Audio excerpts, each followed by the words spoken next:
오늘 함께 나눌 하나님의 말씀은 구약 이사야서 43장 1절에서 7절까지의 말씀입니다.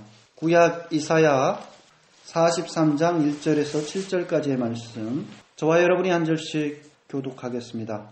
그러나 이제 야곱아, 너를 창조하신 주님께서 말씀하신다. 이스라엘아, 너를 지으신 주님께서 말씀하신다. 내가 너를 속량하였으니 두려워하지 말아라. 내가 너를 지명하여 불렀으니 너는 나의 것이다.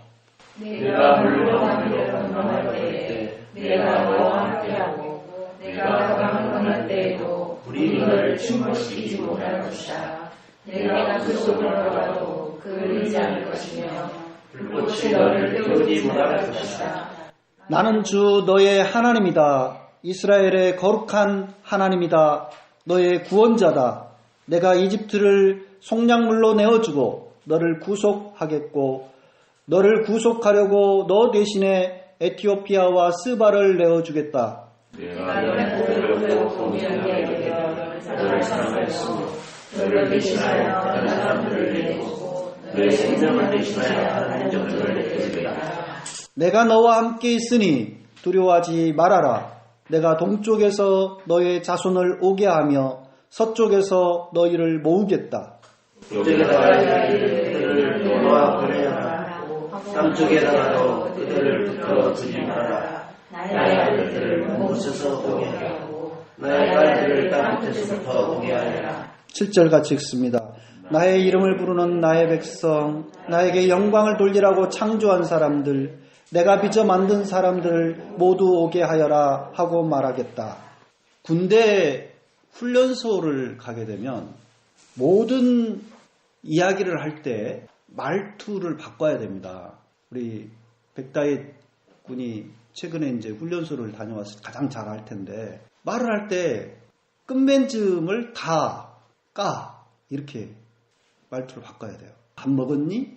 식사하셨어요? 이렇게 하면 안 되죠. 밥 먹었습니까? 식사하셨습니까? 이렇게 다 그렇게 바꿔야 됩니다. 중요한 변화입니다. 처음에는 굉장히 어색해요.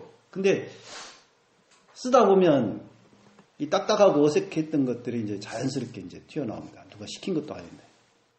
그리고 또 한 가지 중요한 변화가 있는데, 상관이 지나갈 때 반드시 거수경례를 붙여야 됩니다. 근데 거수경례 할 때 보통 쓰는 구호가 뭐예요? 충성이죠. 충성. 제가 이게 궁금했어요. 도대체 이 충성이라는 구호를 언제부터 그렇게 군대에서 사용했는지. 근데 그 연원을 찾아보고는 깜짝 놀랐습니다. 이 충성이라고 하는 군대의 거수경례 구호가 일제강점기 때 그 만주군, 이 일제의 괴뢰국이었던 만주국이 있지 않습니까? 그 만주국의 그 특수부대, 조선인들로 구성된 특수부대가 있었는데, 그게 바로 이제 간도 특설대죠. 간도 특설대의 주요 사명은 뭐냐면은, 우리 그 독립군들을 그 활동을 억제하고, 말 그대로 독립군들을 색출해 잡아내서 죽이고, 또 중국의 그 팔로군들을 공격하기 위한 그런 군대예요. 근데 그 1943년 일제의 기관지였던 매일신보에 보도된 바에 의하면 이 간도 특설대의 영내 생활을 소개한 기사가 있는데, 그 기사에 기상나팔과 함께 아침 일찍 일어나서 황궁을 향하여, 그러니까 천황이 있는, 일본의 천황이 있는 그쪽을 향하여서 요배를 하고, 그러니까 절을 하고, 그 다음에 고향을 향하여서 오늘 할 일에 대해서 나의 각오를 고하고, 그 다음 이 부대는 상당히 군율이 엄해서 충성이라는 경례를 붙인다. 뭐 이런 내용의 기사가 있습니다. 그러니까 거기서부터 유래를 한 거죠. 그래서 만주군 출신의 박정희가 쿠데타로 집권을 하면서 자연스럽게 군대에까지도 그런 충성 구호가 경례로 널리 사용됐던 것이 아닌가 그런 생각을 해봅니다. 아직까지도 아마 널리 사용되고 있을 거예요. 물론 일부 부대들의 경우는 뭐 단결이나 뭐 통일이나 뭐 다른 구호를 붙이기도 합니다만은 대다수는 아마 충성이라고 그렇게 거수경례를 붙입니다. 아주 안 좋은 거죠, 사실. 그러니까 충성을 군대가 어디다가 충성을 해야 되는 거예요? 상관한테 충성해야 되는 겁니까? 그건 아니지 않습니까? 그 간도 특설대가 누구한테 충성하겠다고 그렇게 구호를 붙였겠어요? 우리 결의 독립을 위해서 충성하겠다고, 이 민족을 위해서 충성하겠다고 그렇게 경례를 붙였겠습니까?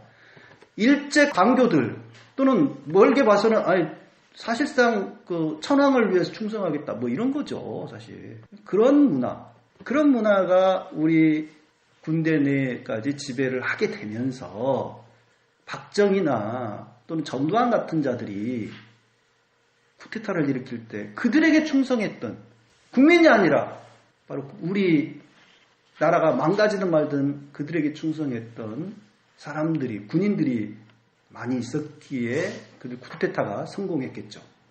그래서 참 충성을 우리가 도대체 누구한테 충성을 해야 되는가 한번 좀 생각해 볼 문제가 아닌가 싶습니다. 충성과 관련해서 우리가 잊지 못할 인물이 한 명 있죠. 2013년도 10월에 국회 법사위에서 증인으로 출석해서 나는 사람에게 충성하지 않는다 라는 명언을 남긴 윤석열 검사. 그러니까 국정원의 대선 개입을 수사하다가 좌천돼가지고 말이죠. 굉장히 어려움을 많이 겪었고 지금은 이제 서울중앙지검장이 되었는데 그를 새누리당 의원이 아주 심하게 막 몰아붙였어요. 세상 조폭 조직보다 못한다. 도대체 뭐 하는 짓이냐 하면서 막 뭐라고 막 하면서 사람에게 충성하느냐. 그러니까 바로 그때 당시에 그 최동욱 검사장 그분에게 충성하느냐 그런 걸 물은 거죠. 그때 나는 사람에게 충성하지 않는다. 그 말이 상당히 오랫동안 우리들한테 울림을 주고 있는데 사실 전후 맥락을 내가 영상을 쭉 살펴보니까 그러면 누구한테 충성한다는 말이냐? 그 윤석열 검사의 전후 맥락은 검찰 조직에 충성한다는 거였어요. 검찰 조직에. 자, 그 부분은 좀 아쉬운 대목입니다. 왜냐하면 검찰이 지금까지 저지른 역사상의 많은 그 과오들이 있지 않습니까? 검찰 조직에 왜 충성을 해요? 우리 국민을 위해서, 국민의 종복인 공무원이라면 국민을 위해서 충성해야죠. 나라를 위해서 충성해야죠. 사실 그 국민을 위해서, 민족을 위해서, 나라를 위해서 충성한다는 말도 어폐가 있어요. 왜냐면요. 국민도, 국가도, 민족도 부패하고 타락할 수 있거든요. 잘못될 수 있어요. 얼마든지. 우리가 2차 세계대전 당시에 독일에 그 횡행했던 그 파시즘 사례를 통해서 그걸 잘 알 수 있지 않습니까? 나라에 충성한다. 이런 것도 조심해야 됩니다. 사실. 우리가 진정으로 충성해야 될 대상은 나라도 아닙니다. 국민도 아니고 민족도 아니고 우리 안에 양심에서 나오는 소리, 진실의 소리, 하나님께 충성을 또 해야 됩니다. 오늘 이사야 본문에서 하나님께서는 야곱을 부르십니다. 야곱아. 뜬금없이 무슨 야곱을 부르시지? 지금 이사야서인데.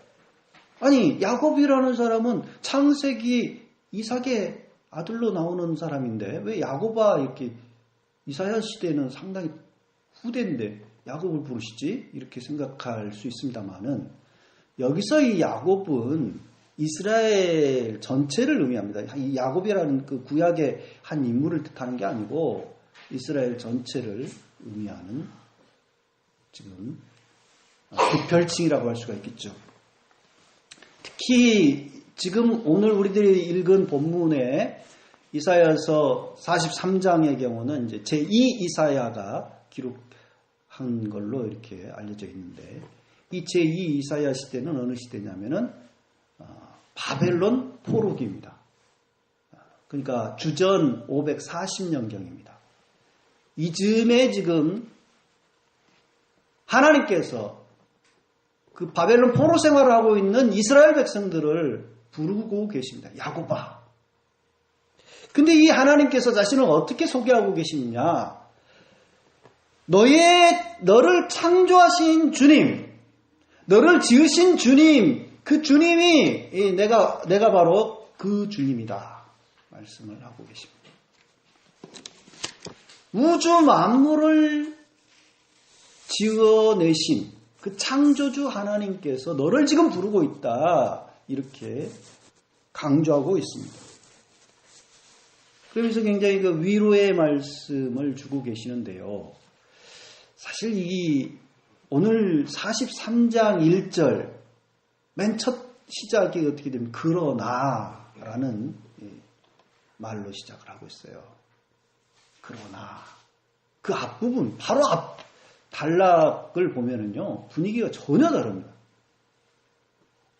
그러니까 20절부터 25절에 이르기까지 하나님께서 그의 백성들을 주님의 율법과 교훈을 제대로 지키지 않고 제 멋대로 우상숭배에 빠져든 그 백성들을 심판하셨고 그들을 내버려 두시고 그러셔가지고 그들이 감옥에 갇히게 하셨다. 불타는 진노와 전쟁의 폭력을 그 백성들에게 퍼부으셨다. 그런 말씀들이 쭉 이어졌어요. 그래서 한동안 하나님의 무서운 진노와 심판이 이스라엘 백성들을 위해 임하고 있었다라고 하는 것을 앞달락은 이야기를 하고 있었습니다. 근데 바로 지금 43장에 와서는 분위기가 확 바뀌어가지고 그러나 이제 야곱아 너를 창조하신 주님께서 말씀하신다라고 하면서 그 감옥에 갇히고 전쟁의 참화를 겪고 완전히 그냥 거덜나버린 백성들을 부르시는 하나님의 모습을 우리가 발견하게 됩니다. 실제로 이스라엘은 아수르 제국과 신바벨로니아 제국에게 완전히 멸망했습니다. 다윗과 솔로몬이 지었다라고 하는 예루살렘 성과 또 예루살렘 성전이 다 회파되고 거기 안에 있는 보물들을 빼앗기고 예루살렘에 살던 유대 백성들 가운데서 최고 엘리트들이라고 하는 인재들은 다 또 포로로 끌려가고 나라가 완전히 거덜났어요. 쫄딱 망했습니다. 그러고 지금 50여 년의 세월이 흘렀어요. 그 끌려간 사람들, 포로 생활을 하고 있는 사람들은 생각했을 겁니다. 우리가 믿고 우리가 섬겼던 하나님이 여기 와서 보니까 너무 초라하다. 너무 힘이 없다. 바벨론의 저 마루독 신을 봐라. 얼마나 대단하냐. 가는 곳마다 연전연승이다.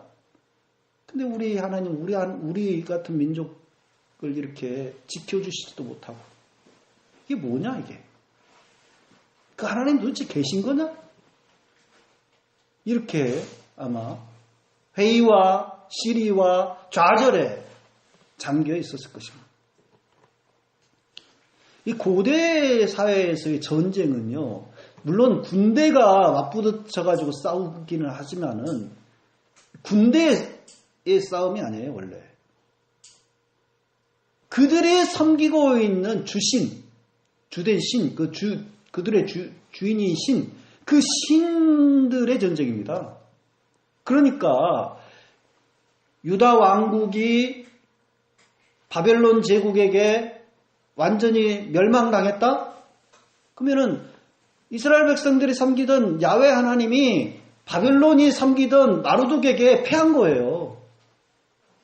그렇게 인식이 된 겁니다. 그래서 유대인들은 포로 생활을 하면서 바벨론의 마르둑과 마르둑 신의 아들격인 느보신 그 두 신들을 보면서 그 신들의 위력을 실감하면서 절망에 잠겨서 희망도 없이 살아갔을 것입니다.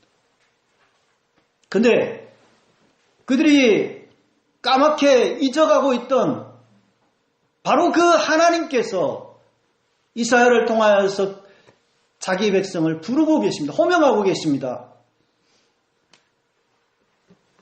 야곱아, 너의 창조주, 너를 지으신 자가 바로 나다. 이렇게 부르고 계십니다.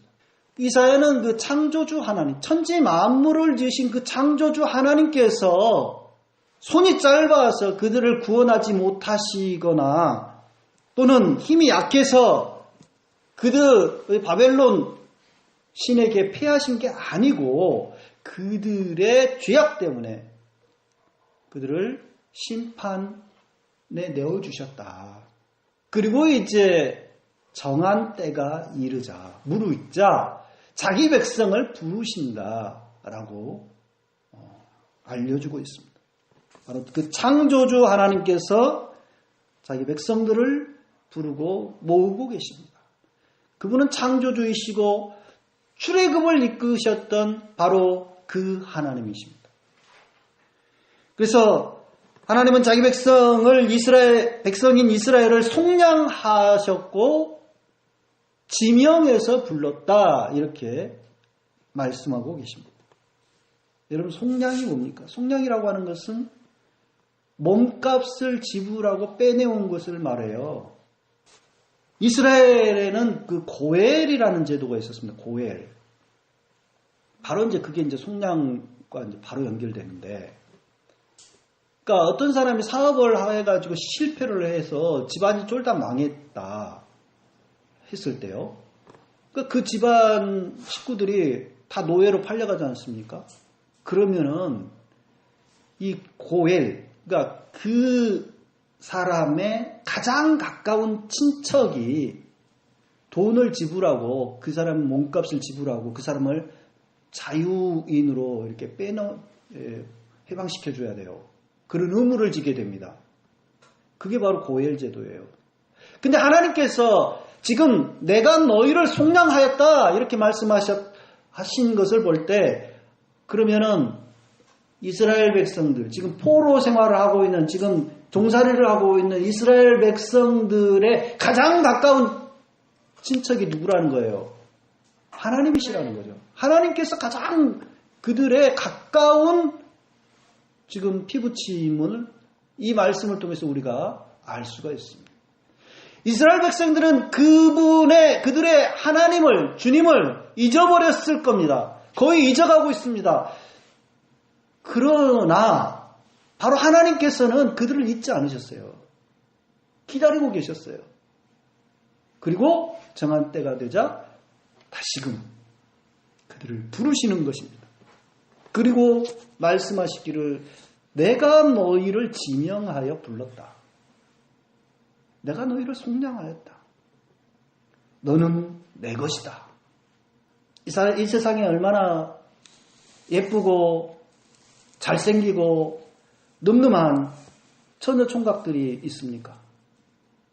수많은 사람들이 있죠. 그러나 그 많은 처녀 총각이 다 여러 명, 한 사람이 결혼할 수 있는 게 아니죠. 단 한 사람을 골라야 돼요, 그 중에서. 그가 예쁘면 좋고, 또 잘생겼으면 좋겠지만은, 조금 못난 점이 있다 하더라도, 내가 선택했으면은, 그 한 사람을 위해서, 나의 모든 사랑을, 나의 모든, 애정을 바쳐야 되는 겁니다. 지금 하나님께서는 수많은 민족이 있지만 그 많은 민족들 가운데서 이스라엘을 지명했다라고 하십니다. 택한 거예요. 이스라엘이 가만 보면은요, 하나님 앞에 거듭거듭 실망을 안겨줘요. 아주 말을 안 듣는 그러한 족속들입니다. 그럼에도 불구하고 그들을 하나님께서는 부르셨어요. 지명했어요. 여기서 지명했다라고 하는 것은 마치 입양을 한 것과 비슷한 겁니다. 입양할 때 많은 아이들 있지 않습니까? 그 아이들 가운데 한 명을 택하는 거죠. 그래서 자기 자녀로 삼는 거 아닙니까? 그런 것처럼 지금 이스라엘이 택함을 입은 거예요. 그리고 그렇게 지명해 부른 그분의 자녀들에 대해서 주님께서는 보호해 주시겠다고 말씀해 주십니다. 보호자가 되어주겠다 말씀하십니다. 너희가 물 가운데로 건너갈 때 내가 너와 함께하고 내가 강을 건널 때에도 물이 너를 침몰시키지 못할 것이며 내가 불 속을 걸어가도 그을리지 않을 것이며 불꽃이 너를 태우지 못할 것이다 말씀하십니다. 이 말씀은 사실 그 출애굽 사건을 떠올리게 하는 말씀이에요. 이스라엘 백성들이 이집트를 떠나서 홍해 앞에 섰을 때 주님께서는 그 홍해를 건너가게 하십니다. 이스라엘 백성들이 바란 광야를 헤매면서 아무것도 없는 불모지를 떠돌 때에 주님께서는 불기둥과 구름기둥으로 그들을 안위하여 주셨습니다. 그와 같이 마치 독수리가 그의 새끼를 날개 아래로 보호하듯이 주님께서는 그들을 보호해 주시겠다고 말씀하십니다. 이전의 출애굽 사건은 흘러간 과거지만 까마득한 옛날 조상들이 겪었다라고 하는 그런 이야기지만 이제 또다시 그와 같은 놀라운 사건이 앞으로 펼쳐질 것임을 말씀하고 계십니다. 실제로 무슨 일이 벌어졌습니까? 이게 주님의 공수표가 아니죠. 이스라엘 백성들은 페르시아 고레스 왕이 등극해서 칙령을 내림으로써 전혀 예상치도 못했던 고국으로 고향 땅으로 귀환을 하게 됩니다. 돌아가게 됩니다. 제2의 엑소더스입니다. 그래서 시편의 한 시인은 우리들은 꿈꾸는 것 같았다. 그때 당시의 기분을 그렇게 표현하고 있어요. 마치 우리가 8.15를 경험한 것처럼 말이죠. 우리가 과연 예상이나 했습니까? 이렇게 이렇게 나라를 되찾을 수 있으리라고. 그때 당시에는 아무도 예상을 못했어요. 그 정도로 막막했던 때입니다. 그런데 주님께서 다시금 이 나라에 광복을 주신 거 아닙니까? 그런 것처럼 이스라엘 백성들도 생각지도 못했는데 귀환을 하게 되는 거죠. 하나님은 그의 백성들을, 자녀들을 지명해서 부르십니다. 너는 내 것이다. 내 백성답게, 내 자녀답게 살아라. 예수님께서 세례를 받으실 때, 오늘이 지금 사실 수세주일인데 하늘에서 소리가 들리지 않습니까? 뭐라고 합니까? 너는 내 사랑하는 아들이다. 내가 너를 좋아한다. 우리 주님께서 자신의 아들, 외아들 예수님이 세례받을 때 그렇게 말씀하셨듯이 우리를 또한 그렇게 부르십니다. 우리 또한 주님께 입양된 주님의 자녀들입니다.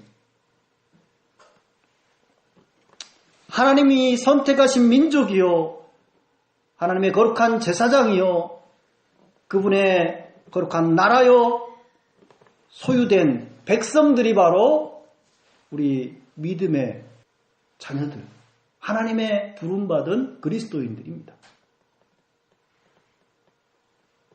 하나님이 우리를 창조하여 그의 자녀로 택하신 까닭이 오늘 마지막 절에 나오고 있습니다.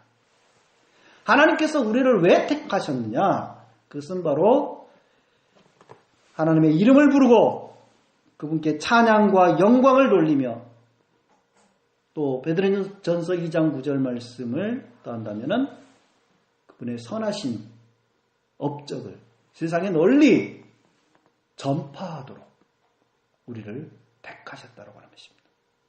우리가 잘나서 우리가 예뻐서 부르신 게 아니에요. 우리를 특별하게 보배롭게 귀하게 자녀로 삼고 그 사명을 주신 것입니다. 그래서 우리들이 해야 될 일은 주님의 창조 목적에 어긋나지 않게 만문과 세속의 영광과 화려함과 편안함의 우상에 사로잡혀서 그분께 실망을 안겨드리는 것이 아니라 주님의 소유된 백성답게 사나 죽으나 우리는 주님의 것이다 라는 고백을 하면서 주님께 충성을 다하는 저와 여러분들 되기를 간절히 기원합니다.